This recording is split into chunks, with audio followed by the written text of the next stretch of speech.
All right, welcome everybody. It's Doug here with the LincolnList.com. This is the stock market weekly review for the 27th of June. It's the last week of June, and it should be a wild and interesting but yet very opportunistic week because, as you know, we saw one massive sell-off with this Brexit vote on Friday.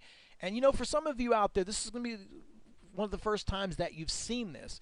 So if you're kind of struggling with this market, you don't understand what's going to happen or what's about to happen or how to navigate yourself through this kind of muddy waters or murky waters, take a moment, visit the LincolnList.com, trade with us live. Over 16 years of experience. We had a free trial, but I've been through all of this before. I've seen the credit crisis, I've seen the dot-com bubble, I've traded through the Asian crisis, oil crises. So this is just one more crisis that you have to deal with if you expect, there's always something going to come along like this in your trading career if you expect to survive for the long term. So I know for some of you, this is like, one of the first times you've seen something like this. So it's important that you are with people that are experienced and understand how to trade through scenarios like this and survive, because sometimes that's what you have to do. You have to survive through the lean times or when the market presents its challenges. So enough of that. Let's kind of move on, talk a little bit about what we got going on. As I said, obviously, you're probably well aware of a huge sell-off on this Brexit vote. And I think you got to a point here in the market where a lot of people were just naive. And maybe naive isn't the greatest word, but I was really kind of taken.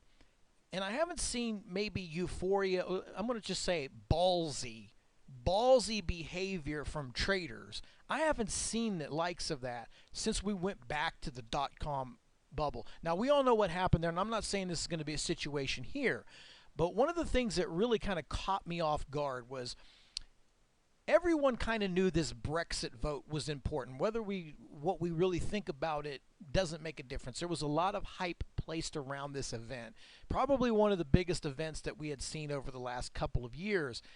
And I had felt that the market would just kind of stay in a stationary mode until after the vote. But then on Thursday, right before the vote, the market just explodes from like 210 and just does this absurd ramp. Now, we're all in the trade room. Even after hours, people buying all the way up to 212.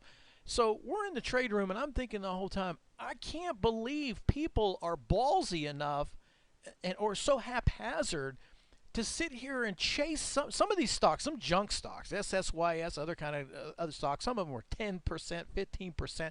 People just tap and market at high a day. But we look at the overall market, people were buying at these high prices going into this vote. They were confident that the UK was going to stay, and it's like this is just one of those variables you don't know, you don't control that outcome. But I was shocked to see that people were that ballsy to just go out there on the line and think everything was going to be okay. And hey, they got caught off guard because it was not. I mean, all those polls, all those surveys, none of it meant anything because, I guess maybe in a shocking way, they did decide to leave, and you can see what happens. And this is a lesson to all, because this is the variables that you deal with market trading. This is one of the reasons why real traders hardly ever trade earnings, because it's the wild card. It's something that's out of your control. And as I said, for people to be so euphoric and ballsy and haphazardly throw money at the SPY in the markets thinking that everything is going to be okay, that's how bubbles get created, and that's how people blow up. That's how people end up out of the business, is by getting too cocky. So you can't do stuff like that if you want to survive as a trader. And I'll tell you why.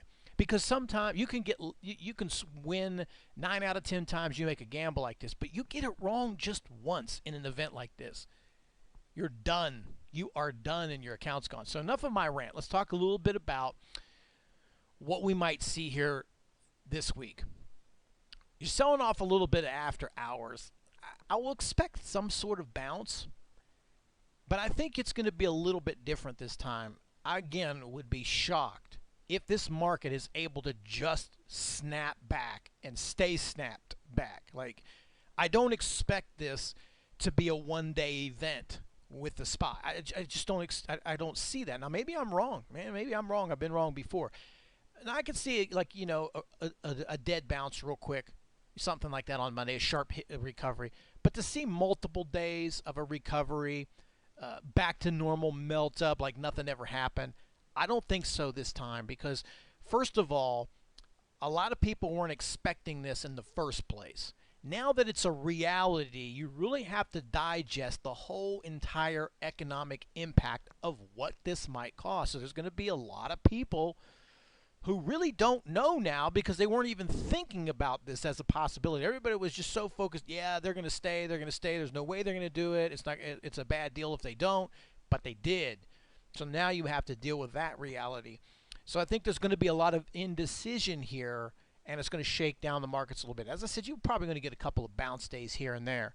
As to whether or not they can build, and you can see moves up, I don't know about that yet. Another thing you have to pay attention to is right before this moment, you're pressing up against that all-time high area. And we've kind of talked a little bit about this before in some of these past videos. When you look at the bigger picture, it's been a long time since the market's made highs. And you're going all the way back here to like 2013, 16, 17 months or something of trading where, the market has been stuck inside of this top box, even though it has appeared to be bullish a lot, like right up in here. You've got an awful lot of rejection, and now here you are again, and with a big news impact. I don't know if here in the short term you're going to see a push above that level. It's been 16, as I said, 16, whatever, 16, 17 months here, or something like that. Unable to make a new high. You got to take that into consideration here. So we may see a little bit more selling in here. So you got to be prepared for that. So if we do sell off, I tell you what would be the greatest scenario, and this is where you really make money as a trader.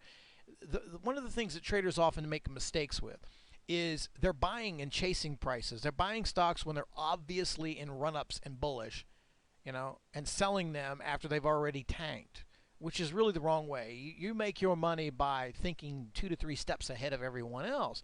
This could create some great buying opportunities. But for me, I was looking for that set on Friday. I just didn't get it. And what I mean by that is, you're looking for that move, but it's just not about picking up some cheap prices. It's about getting the setup along with the right price. What I was hoping for on Friday was a continuation flush and a big panic flush, like what we saw back in August, where last year, where the market just dove like this, just cliff dive. Everybody panic, shake out. That's going to create great buying opportunities. Instead, the market bounced, which when it bounces like that in an environment like this, it's much better to short the bounces, because it's going to be hard for them to gain traction throughout the day, and then you get a good fade. Now, having said that, that's what I'd like to see here. I would like to see you just blow right through 200 like it's nothing. Got some support down in here that it's trying to cling on to if you're going to use technical analysis, 202.80s roughly in this area. Actually, lower 202s. It would be nice just to blow through that and end up down in here somewhere. The 199s, 198s, shake it down really good, and, try to pick up some bounce plays. I wouldn't just pick up bounce plays just because the market was down. It's got to be a flush to interest me for a trade. Now, if you're a longer-term investor, you got your 401k, you're looking for some maybe longer plays, I would take a look at some of the names you like, some great companies you like, maybe some of the stocks you've had success with before, or maybe some good names, and just throw you in some deep limit orders over the weekend in the hopes that, maybe they flush out. Like maybe you like, like a Netflix or something like that. Just throw yourself an order in, a good limit order, a buy limit order down here at, $79, $80. Get yourself deep down in there, way out of the money there a little bit. You never know. You never know what you might wake up to. You might get a pre-market fill. You might, just whatever price you think, that would be an awesome opportunity. Could be pretty good. So we'll see how this thing plays out. But as I said, my thoughts here right now are you're not going to get just a V-shaped recovery on this. Maybe you do. Maybe I'm totally wrong here, but I think odds are that's not something that's going to happen. Now, speaking of Netflix, one of the things I'm looking for as myself is to look for some of these companies to flush out, to begin the day. As I said, one of the depressing things about Friday was the gap down was great, but you wanted a continuation of that. The bounce to start the day was like, that's just ruining it. That's ruining it. So I'd like to see this thing make it down into this 85 level. There's a little bit of support right there at 85. And of course, if it somehow gaps down below 85, I'd be looking down towards this 80 flats. If there's a real good panic. Again, remember, it's got to be a really, really good panic, because if it's just going to be a trickle down sell, that could last all day. It could just melt down, like a melt up. It's just there's no volatility there. It's just one sell after the next sell, bids getting chewed up. That's not how you're going to make your money. You're really going to make your money by the panic. This is where traders make the big money. You make your money off of other people's indecision, off of other people's fear and other people's panic. That's how you bank on your best trades. So that's what you're going to need here. So I like Netflix. One of the sectors that did pretty good, and might be one of the first ones to show some signs of life, would be biotech. They actually held up well. You saw some, like, a couple of decent, like Nibix and a couple of these other ones. They actually filled in the gaps. ACAS, some of them had some really strong mornings and went green for a little bit before eventually, as they say, rising tide lifts all boats, sinking tide sinks all boats. But when you get 7 points down on the SPY, it's going to be tough for anything to hold on to its gains. I like these too. I like these a lot. Looking for some of these in support, maybe AGIO down towards the 4180s to the high 30s, somewhere in that level. If you start out with a really big flush, a nice gap down and then a continuation, like a gap and flush would be good there. JUNO also not too bad here. These should be good just for tradable vehicles. I don't think you could get behind this as a swing trade and go, this is a great time to get long JUNO permanently. No, these are just trades for me. There's other things I think out there if you're looking to swing positions or you're looking to build your portfolio for the long term. You may want to look at something better than JUNO. But you got some support here like 36s. You got some levels here that could get tested very early in a big, maybe 3-point, 4-point drop in the SPY. So I like Netflix and JUNO and AGIO there real quick as some possible pickups. Now, after hours here on Friday, you've got this ETE with a little para. Nice little para here. It could be a good continuation play, a good rip. 1522 is resistance, although I'd be very, very careful. There's going to be a lot of traders that are still going to try to play the gap and go. They're going to try to get on the vert wagon and chase these stocks at high prices, because some people ain't getting away for that for years. A lot of these new traders, they just come by. It's like, this is easy. You just buy stuff at high a day and sell it even higher. If the market continues to sell up, that ain't going to work. That's just not going to work anymore.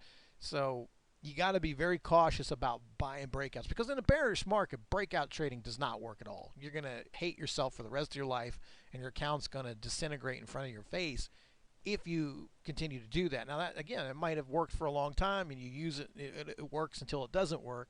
But that's one of the challenges that traders face a lot, is they do very well with a strategy over a period of time, and then all of a sudden you are forced into altering that strategy or changing the way you do things to survive, because the market is ever changing. It will always be changing, so you have to change along with it to survive.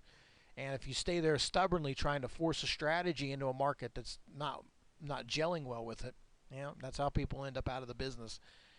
But let's watch ET. Let's see if it gaps up. Anything that gaps up and goes vertical and parabolic, anything, just across the board. We gap, we run, we see some verts. I'm short. I'm just going to be scanning names that are up short and challenge the market to continue to drive these prices a little bit higher. Last will be CWEI. CWEI. I love this stock. CWEI has just been a great trading stock for us lately. Now, I'm not even looking at the daily here anymore, but every day, I can't remember the last day. Every day, this thing puts in some sort of ramp up. I only got a couple of days shown here on the charts up top, but you see this late here. You see this one here today. Every day it pulls this, even here. Every day it pulls this number where it starts to lift off and people start chasing this thing and it gets spikish. It's a great short. It is a great short because every time it gets vertical, it's pretty predictable by the way that it's coming back down. And sometimes those are the good stocks you want to keep working that angle, because it's not so much about the support resistance that is on the daily chart, although that helps, or other time frames. It's just the behavior. It works that way. It spikes and pulls. It spikes and pulls. And if you can buy those spikes when it breaks out, it's a breakout candidate a lot. When it breaks out, it has a tendency to put in a couple of good greens. That's not my kind of trading, but if you're a breakout trader, this one's been, even in a crappy market like today, look, once it broke over high a day, it lifted off pretty good. So it's a great tradable stock. Just want to keep it up there. I want to keep shorting the verts, but hey, you want to buy the verts? Have at it. So, well, anyway, there's a few stocks, a few ideas, a big rant there to start this whole thing about where I think we're going. And as I said at the beginning, some of you, this is the first time you're going to see something like this. And if you need some help, make sure you visit the linkenlist.com. We have a free trial. See us trade live on screen. No garbage. None of this stuff about I'm in a stock, I'm out of stock. You've seen it all there live on screen, which helps you evolve as a trader. Because I've always said before, this is a lifestyle. It's not just about stock picking and hot stocks. It goes way beyond that. You have to have great ideas. You have to execute your ideas. You have to manage your ideas. You have to be able to change on the fly. You have so many of these variables in the market. You've got to be prepared. You've always got to be ready, and it helps to be with the right kind of group. So anyway, enough of that. Thank you for watching this video. As always, it's been a pleasure. Take care of yourself. Talk to you soon.